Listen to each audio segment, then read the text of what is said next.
اس کی تعداد کم کریں اور کنٹامنیشن نہیں کریں. اسی طرح سے کمیونیکیبل ڈیزیزز جو ایک انسان سے دوسرے انسان کو لگتی ہیں، اس کے حوالے سے کووڈ آپ نے دیکھا کہ کووڈ کے اندر آپ نے اسلامی طریقہ کار بھی اپنایا کہ ہاتھ دھوئے اچھی طرح سے، طہارت کا انتظام کیا.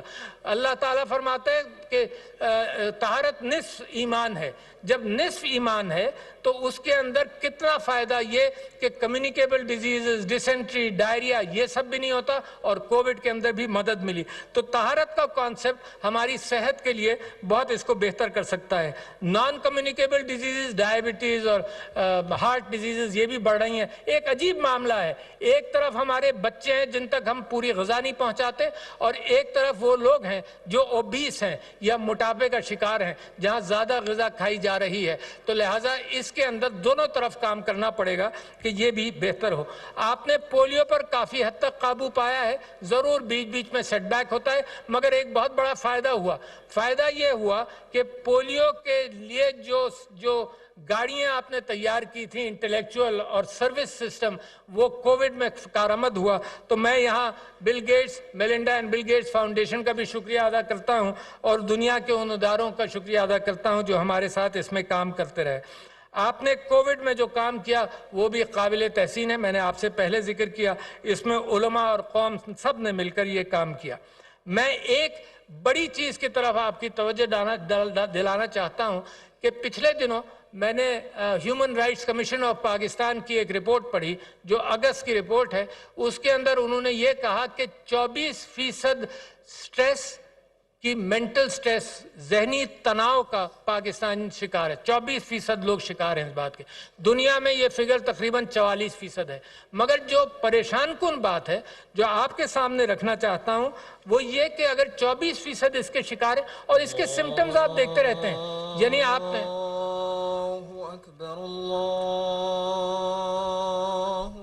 پارلیمنٹ کا مشترکہ اجلاس جاری ہے. صدر مملکت عارف علوی خطاب کر رہے تھے اور انہوں نے کہا کہ سیلاب اس وقت ملک کا سب سے بڑا مسئلہ ہے. حکومت پاکستان نے جس طرح سے کام کیا وہ قابل تعریف ہے. سیلاب میں 1500 سے زائد افراد جاں بحق ہو گئے ہیں. مزید کہا کہ سیلاب سے ایک اور چیز کی نشاندہی ہوئی ہے کہ ڈیمز بنانے کی ضرورت ہے. موسمیاتی تبدیلیوں سے متاثرہ ممالک میں پاکستان بھی شامل ہے اور سیلاب کی وجہ سے پاکستان کی زراعت کو بہت نقصان پہنچا ہے. تو سیلاب کے لیے افواج پاکستان کی مدد کا شکر گزار ہوں، یہ کہنا تھا صدر عارف علوی کا. اور انہوں نے کہا کہ آن لائن ایجوکیشن کے حوالے سے اچھے ادارے موجود ہیں، ہمیں نئی نسل کو سائنس اور ٹیکنالوجی کے لیے تیار کرنا ہوگا، یہ کہنا ہے صدر مملکت کا. اور سائبر پاور کی اہمیت کو سمجھنا ہوگا، یہ بھی کہا گیا صدر مملکت عارف علوی کی جانب سے. اور حکومت کو فصلوں کی انشورنس پر بھی توجہ دینی چاہیے، یہ کہنا ہے اپنے خطاب کے دوران صدر مملکت کا. پاکستان میں 2 کروڑ بچے اسکولوں سے باہر ہیں، جن بچوں کو تعلیم نہیں دے سکتے ان کو اسکولز دیں، یہ کہا گیا. اور حکومت کی توجہ اسکولز پر ہونی چاہیے، یہ کہنا ہے صدر مملکت کا. اور آن لائن ایجوکیشن کے حوالے سے اچھے ادارے موجود ہیں، یہ کہا گیا صدر مملکت عارف علوی کی جانب سے. انہوں نے کہا کہ سیلاب اس وقت ملک کا سب سے بڑا مسئلہ ہے. حکومت پاکستان نے جس طرح کام کیا وہ بھی قابل تعریف ہے. سیلاب میں 1500 سے زائد افراد جو ہیں وہ جاں بحق ہو گئے ہیں اور سیلاب سے ایک اور چیز کی نشاندہی ہوئی ہے اور وہ یہ ہے کہ ڈیمز بنانے کی ضرورت ہے. اور موسمیاتی تبدیلیوں سے متاثرہ ممالک میں پاکستان بھی شامل ہے. سیلاب کی وجہ سے پاکستان کی زراعت کو بہت نقصان پہنچا ہے. پارلیمنٹ کا مشترکہ اجلاس جاری ہے. صدر مملکت عارف علوی خطاب کر رہے تھے اور انہوں نے کہا کہ حکومت کی توجہ سکلز پر ہونی چاہیے. جن بچوں کو سکول نہیں پرووائڈ کیے جا رہے ان میں سکلز انہینس کرنے کی ضرورت ہے. ہمیں نئی نسل کو سائنس اور ٹیکنالوجی کے لیے تیار کرنا ہوگا، یہ کہنا ہے صدر مملکت عارف علوی کا. سائبر پاور کی اہمیت کو سمجھنے کی ضرورت ہے. پانی کے ذخیرے کے لیے ملک کو مزید ڈیمز کی ضرورت ہے اور ساتھ ہی ساتھ ہمیں اپنے بچوں کو آنے والی دنیا کے لیے تیار کرنا ہوگا. کر رہے ہیں اور بیماریوں سے بچاؤ کی بات کر رہے ہیں. वहाँ ब्रेस्ट कैंसर की जल्दी तशखीस सेल्फ एग्जामिनेशन के जरिए बहुत सारी अमवात को बचा सकता है, और मैं समझता हूँ वो भी एक प्रिवेंशन की वहाँ भी ज़रूरत है। तो मैं आपसे जहनी बीमारियों का जिक्र कर रहा था। जहनी बीमारियाँ और जहनी तनाव की जो कैफियत है वो माशरती स्ट्रेस से भी होती है और अपनी मेडिकल कैफियत भी बनती है। तो मैंने आपसे कहा कि 24% यानी कई करोड़ लोग इसमें मुब्तला हैं। जब ये बम फटता है तो हमें और आपको खबर के जरिए पता चलता है कि इस शख्स ने इसको मार दिया, ये ड्रग अफेक्टेड पर्सन ने फलाने को मार दिया, इस तरह से कत्ल कर दिया। तो ये सिर्फ वो बम फटते हैं जो अंदर माशरे के अंदर बड़ा जहनी तनाव है। अच्छा, जहनी तनाव के हवाले से 24% तो पाकिस्तान का एस्टिमेट है, मगर इसके मालिज कहाँ हैं? मैं आपको उनकी गिनती भी बता दूं ताकि आपको इसकी अहमियत का अंदाजा हो कि इसका इलाज कहाँ पर होगा। तो लिहाजा यही human rights commission of Pakistan की रिपोर्ट में यह है कि पाकिस्तान में कुल साइकेट्रिस्ट जो हैं जो इसका इलाज कर सकते हैं वो 500 से कम है। अगर आप ये इसको जरा सा बड़ा कर लीजिए कि जी साइकोलॉजिस्ट भी इसका इलाज कर लेंगे, उनको मिलाकर टोटल फिगर 1900 से कम है, साइकेट्रिस्ट और साइकोलॉजिस्ट मिलाकर। नतीजा ये है कि ये भी फिगर मौजूद है कि अगर आज आप किसी साइकेट्रिस्ट के पास जाए, कोई जाए परेशान होकर, तो उसकी 10 फीस तकरीबन 10,000 रुपए घंटा बन जाती है, क्योंकि है ही नहीं लोग। तो लिहाजा मैं समझता हूं कि ये जहनी तनाव हादसाती बुनियाद पर इस्लामाबाद के अंदर और मुख्तलिफ जगहों पर आपको नजर आया कि कैसे कैसे इसकी वजह से जराइम होते हैं। इसके साथ एक और चीज है जो ड्रग अब्यूज की सूरत के अंदर ट्रांसलेट हो रही है। तो ये चीज वो नहीं है जो जैसे छाती का कैंसर हमने टेबल के नीचे उसका जिक्र नहीं किया और टाबू बन गया। तो मेंटल स्ट्रेस भी, जब मैं डॉक्टर था और जब मैं डायग्नोस करता था तो लोगों को कहता था कि इसका इलाज कराओ, तो कहते थे ये पागल तो नहीं है। तो इस तरह से ये टाबू है, ये साइलेंट किलर बन रहा है माशरे के अंदर। ये किलर जान के एतबार से नहीं बल्कि तनाव के एतबार से जो बहुत बड़ी कैफियत बन गई है।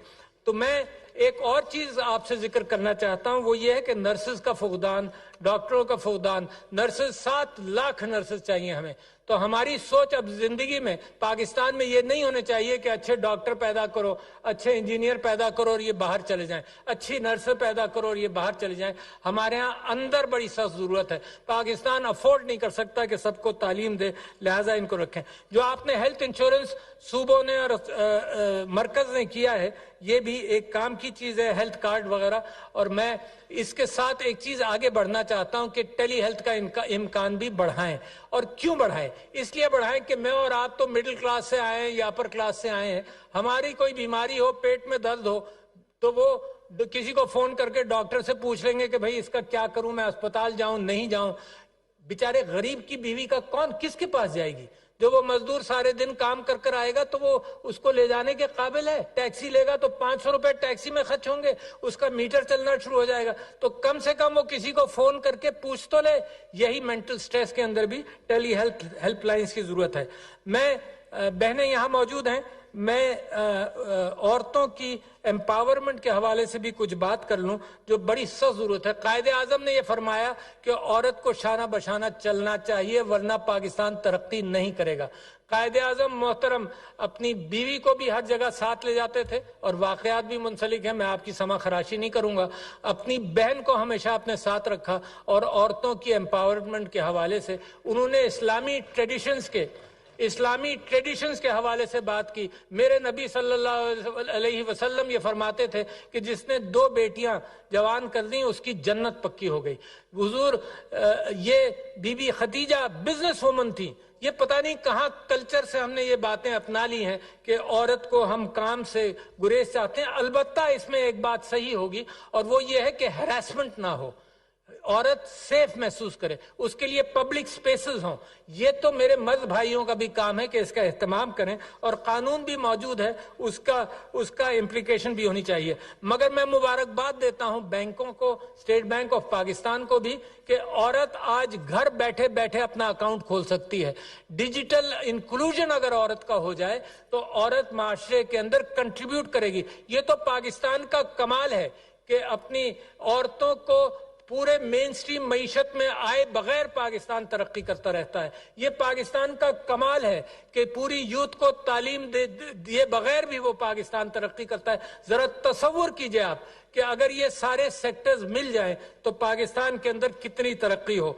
तो मैं ये समझता हूं अब इस बात का भी इम्कान हो गया कि औरतें घर बैठकर भी काम कर सकें, अमेज़न के जरिए चीजें बनाकर एक्सपोर्ट कर सकें। मैं ऐसी हजारों औरतों को जानता हूं पाकिस्तान में जो पाकिस्तान में रहकर कुरान की तालीम अमेरिका में दे रही हैं, जो पाकिस्तान में रहकर उर्दू की तालीम दे रही हैं। तो इस बात का इम्कान है कि अब घर पर भी औरत बैठकर काम करे। तो लिहाजा इस पर तवज्जो की जरूरत है। पूरा का पूरा सेक्टर, कभी कभी तालीम पाकर डॉक्टर घर बैठ जाती हैं, उनको कम से कम ये एहसास दिलाना चाहिए हमें, उनके मर्दों को भी और उनके माँ बाप को भी, कि देखो माशरा सेफ है मगर सेफ बनाना आपका काम है। माशरा सेफ है, औरतों के लिए रास्ता खोला जाए। मैं मईशत पर गुफ्तगू कर लूं, बहुत जरूरी है क्योंकि कोविड से आप निकले और फिर इंटरनेशनल लॉजिस्टिक्स जब आपके काम नहीं आई तो मसाइल पैदा हुए, महंगाई हुई, फिर यूक्रेन के अंदर जो जंग हुई, पाकिस्तान अमन चाहता है मगर यूक्रेन के अंदर जो जंग हुई उसके अंदर दुनिया की मईशत के ऊपर मुख्तलिफ अंदाज